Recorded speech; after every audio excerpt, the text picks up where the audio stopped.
Miss Bel Mariano, abay hinangaan dahil sa ginawa niya for love. Aba, ano nga bang nakapalob sa balitang ito? But before that, if you haven't subscribed yet to my YouTube channel, please don't forget to like, share, and subscribe at hit mo na rin ang notification bell for more showbiz updates. Bago tayo of course magpatuloy sa ating updates for today's video, nais ko pong pasalamatan kayo for always watching and trusting this channel. Thank you so much sa inyong laging panonood at pagsubaybay. And now, ay meron tayong mga tinatawag na comment of the day. Unahin na natin si Miss Rose Untalan. Sabi niya, salamat Miss Tarred sa request na i-vlog mo rin sila Don Bell. Gusto kita Miss Vlogger. Kasi ang galing mo kasi magpaliwanag. Totoo yan. Kaya sana lagi kitang mapanood sa vlog mo sa Don Bell. Thank you Ma'am si Rose sa inyong komento. And Miss Yolanda, sabi niya, Don Bell forever, God-centered, humble, faithful, loyal each other. Bell is the best, sabi ni Ma'am Sylvia. Sabi rin ni Miss Juby, magandang umaga sa iyo, Madam Darred. Salamat po sa inyong pagmamahal kay Bell. Salamat po. Thank you, Darred's channel. Till next time. Ayan, salamat po. Alam nyo, pinili ko talaga yung mga comment ninyo kasi masarap makabasa at kaya ng mga na-appreciate yung mga ginagawa, 'di ba? Kaysa naman magbasa tayo ng mga pambabash kay Bell, magbasa tayo ng mga hindi kagandahang komento. Di doon tayo sa magpapasaya sa puso natin. Napakaikli lang ng buhay. So, kailangan natin piliin maging masaya. At tulad po ng ginagawa ngayon ni Miss Bell, alam nyo po ba na sobra yung exploration, sobra po yung kanyang mga naranasan ngayon sa kanyang solo era projects? Dahil ang dami niya pong na-explore. Number one, may mga tao po siyang talagang hindi lang niya naging katrabaho but still naging kapamilya niya pa. Yan ang ilan sa mga pasasalamat ni Miss Bell kasi nadagdagan siya ng nanay sa katauhan nga ng Diamond Star na Miss Maricel Soriano. Kasabay nito, ikinuwento rin ni Bell kung paano po talaga siya nag-grow dito po sa kanyang first ever solo era project without the shadow of Mr. Donnie Pangilinan. Habang si Donnie po, ine-explore naman ni Donnie yung kanyang other side. Kasi nga naman, di ba, kung mananatili lang po sila na magka-love team, hindi na po sila aalis dun sa comfort zone nila. Hindi nila may explore yung sarili nila, 'di ba? So, si Donnie pala, pwede pala siya sa mga action series, 'di ba?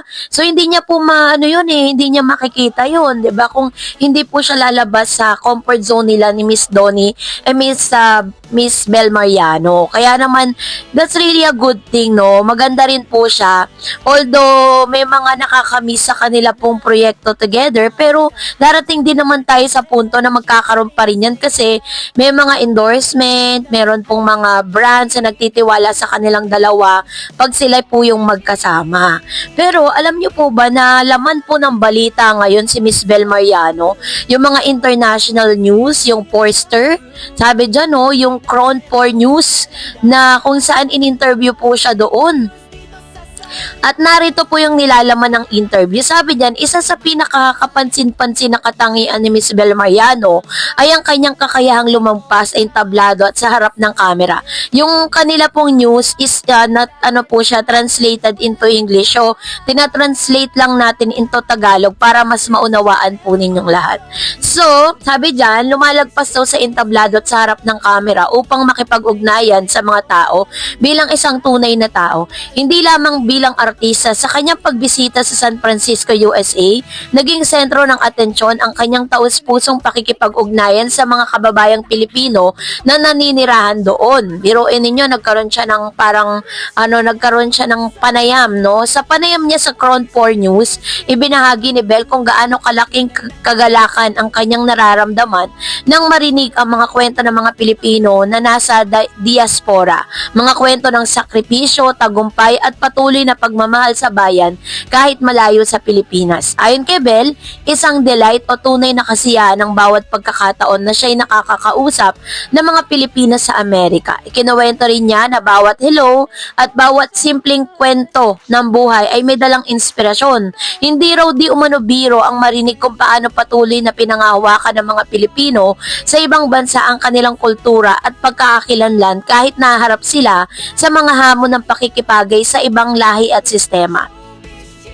Para kay Belle, ang pakikipag-ugnayan na ito ay higit pa sa pagiging isang artista. Kaya nga sinabi dito na ginawa ni Belle to out of love, no? Kasi kung tutusin, hindi niya naman po kailangan magkaroon ng interaction, 'di ba? Pero ginagawa niya to kasi gusto niyang marinig at gusto niyang makarelate, no? Sabi dito, ito ay isang pagkakataon upang maipadama sa kapwa Pilipino na sila ay bahagi ng isang malaking pamilya na lahing kayumanggi. Ang kanyang pagkilos sa isang paraan upang iparamdam sa mga Pilipino sa ibang bansa na hindi sila nakakalimutan ng mga nasa Pilipinas. Sa bawat ngiti, yakap at kwentuhan, nagiging tulay siya ng kulturang Pilipino at pagkakaisa ng mga kababayan saan mang panig ng mundo. Alam niyo po yung ginawa ni Miss Belle Mariano sa San Francisco, hindi lamang ito simpleng pagbisita ng isang artista sa mga fans. Ito ay simbolikong pagkilos na may malalim, no, mas sinasabing malalim at makahulugan sa usaping kultura, identity at diaspora ng mga Pilipino. So, ang artista bilang tinig ng kultura, si Belle po, ang sinasabing sa modernong panahon, madalas nating nakikita ang mga artista bilang mga personalidad na nakikita lamang sa telebisyon o pelikula. Ngunit sa pagkakataong ito, ipinakita ni Miss Belle Mariano na ang pagiging artista ay mas mataas na layunin, ang maging tinig ng kultura at inspirasyon ng bayan sa pakikipag-usap sa mga kababayan natin sa Amerika. Hindi lang niya ipinakita ang kanyang kasikatan, kundi ipinadama niya ang halaga ng koneksyon sa sariling ugat. And of course, syempre po, ang nagkaroon din po ng tinatawag na connection, no? Yung kahalaga ng connection ng mga Pilipino sa ibayong dagat. Ang mga Pilipino kasi sa diaspora ay tinaguri ang modern day heroes dahil sa kanilang sakripisyo sa pagpunta ni Belle sa San Francisco at pakikisalamuha sa kanila. Parang ipinapaalala niyang hindi lamang remittance o dolyar ang mahalaga mula sa mga OFW na mga migrant, kundi ang kanilang mga kwento, emosyon at kontribusyon sa pagpapalaganap ng kulturang Pilipino. Ang bawat Pilipino sa ibang bansa ay may sariling laban din. May mga kwento, may mga lungkot, hirap at tagumpay. Kaya ang simpleng pakikinig ni Belle sa kanilang mga kwento ay isang makabuluhang pagkilos ng empathy. Isa itong paalala ng mga artista, lalo na ang kinahangaan ng masa, ay may kakayahang gawing makabuluhan ng kanilang impluensya sa pamamagitan ng tunay na malasakit. Kaya talagang alam mo, si Belle ay tinaguri ang simbolismo ng kabataan sa bagong henerasyon ng mga Pilipino. Kasi nga, 'di ba, si Belle po kasi isang batang artista na kumakatawan sa bagong mukha ng kabataan Pilipino na may talent, may puso, at of course, meron din siyang kamalayan sa kultura ng ating bansa. Ang kanyang kilos ay nagpapakita na ang kabataan ngayon na hindi lamang nakatuon sa popularity o social media, kundi may kakayahan ding maging instrumento ng pagkakaisa at pagmamahal sa bayan. So, yun po yung ilan sa mga masasabi natin na gawa niya, no, na grabe po yung kanyang ang kanya pong mga nagawa at naiambag. Kaya naman talagang sobrang hinangaan po siya ng mga Pilipino sa San Francisco dahil siya lang po yung kauna-unahan pa lang na Pilipino na talagang nakipag-bonding siya sa mga Pinoy doon. Talagang pinakita niya na kaisa siya at pinadama niya doon po sa mga Pilipino abroad yung yakap, yung miss na yakap ng mga Pinoy doon.